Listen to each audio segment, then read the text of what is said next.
4 दिन में 14 चैप्टर आप आसानी से कवर कर सकते हो अगर बढ़िया अच्छे तरीके से सिटिंग बना करके बैठते हैं तो। मैथ्स में कितने दिन का गैप आ जाता है बेटा? 5 दिन का। 5 दिन में मैथ्स आप आसानी से कवर कर सकते हो अगर आप एक दिन में 6 से 8 घंटे भी पढ़ाई कर रहे हो ना बेटा। कितने घंटे? 6 से 8 घंटे, तो आप इजीली कवर कर सकते हो। अगर आप सोचे कि पहले से ज्यादा वेटेज वाले कवर कर लीजिए, कम वेटेज वाले कवर कर लीजिए। इसलिए हमेशा ध्यान रखें, अभी गलती हो गई उसको सुधारने का मौका है। कंफर्ट जोन से बाहर निकलें। जो चीजें आप लोगों को डिस्ट्रैक्ट करती हैं उनको कतई डिलीट कर दीजिए। हाँ भाई, आपके एग्जाम आ चुके हैं, बिल्कुल सर पे टेंशन का लेवल धीरे धीरे बढ़ने लगा है, लेकिन अगर बेहतरीन प्लानिंग हो तो किसी भी एग्जाम को अच्छे नंबर से फोड़ा जा सकता है। और आज मैं 10 दिनों की एक बढ़िया सी प्लानिंग आप लोगों के लिए लेकर के आ चुका हूं, जिसमें आप लोगों के नंबर डेफिनेटली इंक्रीज होंगे। क्योंकि अगर एक अच्छी प्लानिंग और सही मेंटर्स हमारे साथ होते हैं तो हम किसी भी एग्जाम को एक अच्छे नंबर तक लेके जा सकते हैं। तो आप ध्यान दीजिएगा हमें किस तरीके से एग्जाम की तैयारी अब इन 10 दिनों के अंदर करनी है। नंबर 1, सबसे पहले तो हमें टाइम टेबल पता है। हाँ सर, टाइम टेबल पूरा का पूरा पता है। इसमें अब आपको क्या करना है, अभी 3 4 5 6 3 4 5 6 4 दिन केवल और केवल आप पढ़ोगे बेटा फिजिक्स। 3 4 5 6 केवल और केवल इन दिन क्या पढ़ोगे आप? फिजिक्स पढ़ोगे। इससे पहले 2 दिन बचते हैं, 1 और 2, और इससे पहले हमारे कुछ फरवरी के दिन, इनके अंदर आप इंग्लिश को टच कर सकते हैं। क्यों? क्योंकि इन फिजिक्स के बाद इंग्लिश में केवल और केवल 2 दिन का गैप है, तो आपको 2 ही दिन मिल रहे हैं। इसलिए आप फिजिक्स से पहले केवल और केवल इंग्लिश पढ़ेंगे और इंग्लिश के बाद ओनली फिजिक्स पढ़ेंगे। अब फिजिक्स किस तरह से पढ़नी है? 3 4 5 6 मेरे पास है टोटल 4 दिन। 4 दिनों के अंदर 14 चैप्टर्स को डिवाइड कर दो। 14 चैप्टर्स को 4 दिनों में पूरा कंप्लीटली रिवाइज करके पढ़ दो। अगर कुछ पुराना पढ़ना है पुराना, नया पढ़ना है नया, जैसे भी आप पढ़ना चाहें खूब मचक के पढ़ाई करो भाई। अब बचता है मेरे पास 7 तारीख। 7 तारीख होगा भैया खेल। 7 तारीख को कैसा खेल होने वाला है? दैट मींस 3 4 5 6 में तूने नया पढ़ लिया, तूने पुराना पढ़ लिया, मल्टीपल टाइम्स रिवाइज कर लिया। 7 तारीख को आप कुछ भी नया नहीं पढ़ोगे, याद रख लेना। मान लो किसी बच्चे का कोर्स 80% कंप्लीट हुआ है तो वो 20% को छोड़ ही देगा। 20% 7 तारीख को कवर करने की जरूरत नहीं है, क्योंकि जो आपने 80% बढ़ा हुआ होगा उसमें से नंबर आपके डिक्रीज हो सकते हैं। क्यों? क्योंकि आप रिवाइज नहीं करोगे। इसलिए जितना भी पढ़ें अच्छे से रिवाइज करें। और मैं आपसे कहना चाहूंगा कि भैया आपके पास 1 2 3 4 हैं, 4 दिन में 14 चैप्टर आप आसानी से कवर कर सकते हो अगर बढ़िया अच्छे तरीके से सिटिंग बना करके बैठते हैं तो। इसमें कोई बड़ी बात नहीं है बेटा। एग्जाम को तूने फोड़ दिया, यही दिन है तेरे पास। इन दिनों में अगर तूने खुद को अपने कंफर्ट जोन से बाहर निकालकर हार्ड वर्क की तरफ ले गया तो तेरा रिजल्ट डेफिनेटली इंक्रीज होगा। इसमें कोई कुछ नहीं करेगा, तेरे को सेल्फ मोटिवेशन मिलेगा और घर वाले खुश होंगे, वो तो अलग बात है। इसके बाद जब आप फिजिक्स का एग्जाम देकर के आओगे तो आपके पास कितने दिन बचते हैं? 2 दिन। कौन कौन से? 9 और 10। अब इसमें क्या ध्यान रखना आपको, 2 दिनों के अंदर भैया आप पूरी इंग्लिश नहीं कवर कर पाओगे। इसीलिए मैंने कहा कि 3 तारीख से पहले आपको क्या पढ़ना पड़ेगा? इंग्लिश पढ़ना पड़ेगा, जिससे इंग्लिश यहां पर कवर हुई। अब अगले दिन जब आप एग्जाम देकर के आओगे तो 8 9 और 10 को तो आपका एग्जाम है ही भैया, तो कहानी खराब हो गई। इसीलिए आप ध्यान रखना इसका कि भैया यहां पर आपको इंग्लिश 100% पढ़नी ही पड़ेगी। इंग्लिश के बाद अब बात करते हैं 10 से और 18। बहुत दिन है यार, 18 मार्च। कितने दिन बचे? अरे सर ये तो 8 दिन के आसपास मुझे नजर आ रहे हैं। बायोलॉजी आप आराम से फोड़ दोगे। तरीका क्या होगा बेटा पढ़ने का? पढ़ने का तरीका वो ही 17 तारीख तक आप नया पुराना सब कुछ पढ़ोगे। सॉरी 16 तक 17 को आप उसी को रिवाइज करोगे। 17 को नया कुछ भी नहीं पढ़ना, क्योंकि 18 को आपको एग्जाम देने जाना है। और जब बायो का एग्जाम देकर के आ जाओगे, सेम प्रोसेस आप केमिस्ट्री में अप्लाई करोगे। 19 20 और 21। अब अगर आप देखें तो केमिस्ट्री के अंदर 3 दिन मिल रहे हैं। केमिस्ट्री हो सकता है कुछ बच्चों को थोड़ी टफ लगती हो, अभी भी तो मेरे पास कुछ दिन बचे हैं, तो इन दिनों में आप केमिस्ट्री और ले सकते हो। यानी फिजिक्स और इंग्लिश, इससे पहले क्या पढ़ लो आप? केमिस्ट्री पढ़ लो। ओके सर, जिससे केमिस्ट्री का कुछ हिस्सा यहां कवर होगा, बचा कुछ हम लोग यहां पर कवर करेंगे। बची कौन सी आपकी हिंदी, हिंदी में 2 दिन का गैप है। उसके बाद कौन सी बचती है, मैथ्स, मैथ्स में कितने दिन का गैप आ जाता है बेटा, 5 दिन का। 5 दिन में मैथ्स आप आसानी से कवर कर सकते हो।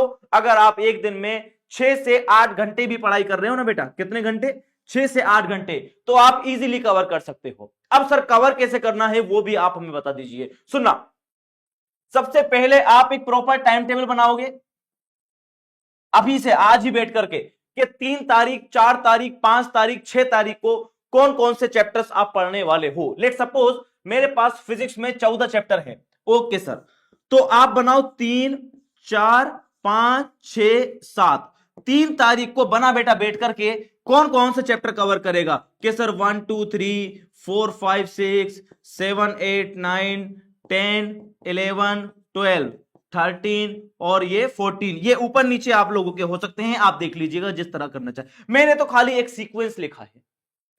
अगर आप सोचे कि पहले से ज्यादा वेटेज वाले कवर कर लीजिए, कम वेटेज वाले कवर कर लीजिए, जिसमें अगर मैं आपको इजी और टफ चैप्टर बताऊं तो कुछ चैप्टर ऐसे हैं जो आपको खाली थोड़ी सी देर ही पढ़ने हैं, जिनमें से छोटे क्वेश्चंस आते हैं। जैसे मैं बात करूं चैप्टर नंबर 5 और चैप्टर नंबर 8, बस 2 चैप्टर मेरे पास ऐसे हैं जो आप हल्के से देखोगे, कहानी बढ़िया खत्म हो जाएगी, कोई दिक्कत वाली बात इसके अंदर है नहीं। बट सीधा सा सिंपल सा रूल है कि बेटा पढ़ना तो आपको ही पड़ेगा। यहां पर हम ज्ञान देके चले जाएंगे, बट उसको अप्लाई करना आपके लिए है। हमारा ज्ञान देना उतना इंपॉर्टेंट नहीं है जितना ज्यादा वर्क आप लोगों का है। इस टाइम पर हम लोगों ने पढ़ा दिया, रिवाइज करा दिया, टाइम टाइम पर मैराथन्स आ रही हैं, और मैं सच बता रहा हूं एग्जाम के टाइम तक ये चीजें बेटा चलती रहेंगी, एग्जाम के टाइम तक ये चीजें चलती रहेंगी।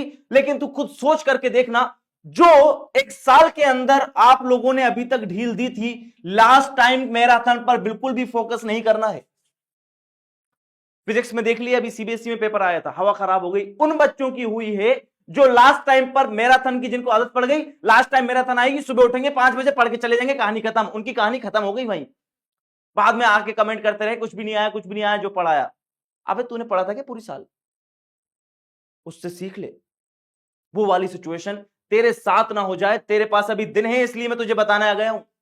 एग्जाम के 1 दिन पहले पूछता तो मैं तुझे नहीं बता पाता शायद, क्योंकि जब तेरे पास टाइम ही नहीं बचता ना यार, तेरे पास टाइम नहीं है तो क्या बताएंगे, फिर तो कह देंगे हाँ देख लेना, आ गए तो ठीक है और नहीं आए तो भी ठीक है, उसमें हमारा क्या, कुछ भी नहीं होगा। लेकिन आपकी लाइफ पे तो इफेक्ट पड़ेगा आगे फ्यूचर में। इसीलिए हमेशा ध्यान रखें, अभी गलती हो गई उसको सुधारने का मौका है। कंफर्ट जोन से बाहर निकलें। जो जो चीजें आप लोगों को डिस्ट्रैक्ट करती हैं उनको कतई डिलीट कर दीजिए। आप लोग बिल्कुल डिलीट कर दे बेटा। नहीं कर पाए तो फिर वो तेरी मर्जी है, तेरी लाइफ है। लेकिन हम एज अ बीइंग टीचर, ये हमारी रेस्पॉन्सिबिलिटी है कि हम टाइम टाइम पर आपको बताते रहे भैया कि हमने अपनी लाइफ में क्या क्या गलतियां की हैं वो आप ना करें, और बच्चों ने क्या क्या गलतियां की हैं वो आप ना करें। ये कुछ कुछ चीजें हैं जो हमारी रेस्पॉन्सिबिलिटी बनती है आप लोगों को बताने की। बहुत सारे बच्चे इसको फॉलो करते हैं और कुछ बच्चे अपने एटीट्यूड में रहकर उसको फॉलो नहीं करते कि ये क्या बताएगा हमारे को हम खुद करेंगे, और लास्ट टाइम पर आकर उनका ग्राफ धीरे धीरे डाउनफॉल होता जाता है। इसीलिए मैं आपको बता रहा हूं, प्लीज इसको फॉलो कीजिए। जितने भी डिस्ट्रैक्शन हैं, जो भी कुछ चीजें हैं, छोड़ दो। अभी इतना टाइम है इनफ कि आप कंसेप्चुअली चीजों को सीख सकते हो। इतना टाइम है अभी आपके पास। अगर आप पूरी बुक देखोगे तो डिप्रेशन, डिमोटिवेशन, टेंशन ही क्रिएट होगी।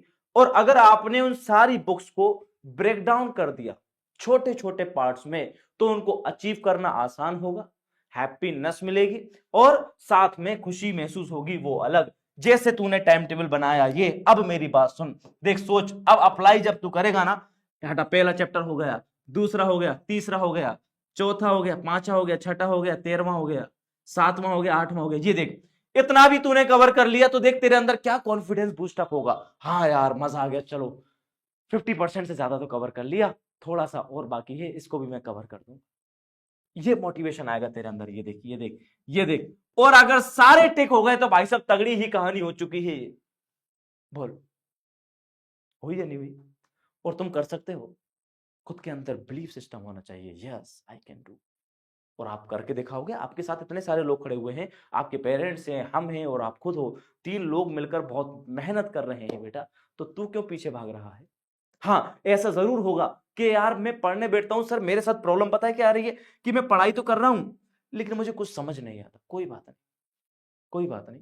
एक बच्चा अगर 1 घंटे पढ़ाई कर रहा है तो उसको 2 घंटे पढ़ाई कर, दुगना टाइम दे। तू उसको 3 गुना टाइम दे, तू उसको 4 गुना टाइम दे, कब तक समझ में नहीं आएगा? जब किसी चीज को टाइम देते हैं तो वो समझ में आती है। बस इतना आपको करना है। एक तो खुद से हार नहीं माननी, डेली खुद को इंप्रूव करना है और कम से कम पूरे दिन में आपको 3 घंटे की सिटिंग बनानी है बेटा। कितने घंटे की? 3 घंटे लग करके बैठना है, चाहे आप कोई सा भी सब्जेक्ट पढ़ रहे हैं। क्यों?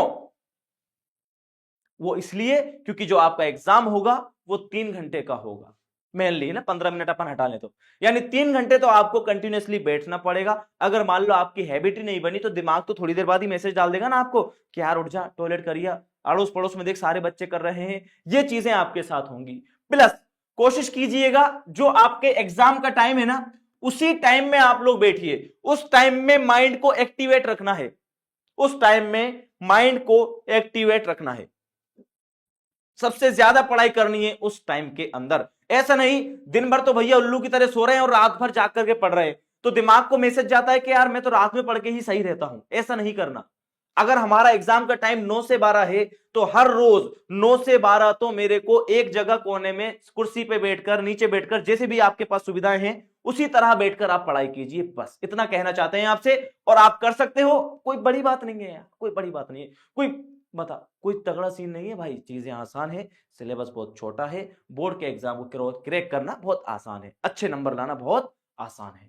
ठीक है, ऑल द वेरी बेस्ट हमारी तरफ से। बेस्ट विशेष हैं आपके लिए हमेशा, हमेशा हैं, हमेशा ही रहेंगे। जब तक हैं यहां पर, जब तक सांसें चल रही हैं, आप लोगों के लिए बेस्ट विशेष हमेशा हैं। जो भी हमारी तरफ से पढ़ाई से रिलेटेड आपको जरूरत होंगी वो हम लोग टाइम टू टाइम आपके लिए लाते रहेंगे। All the very best.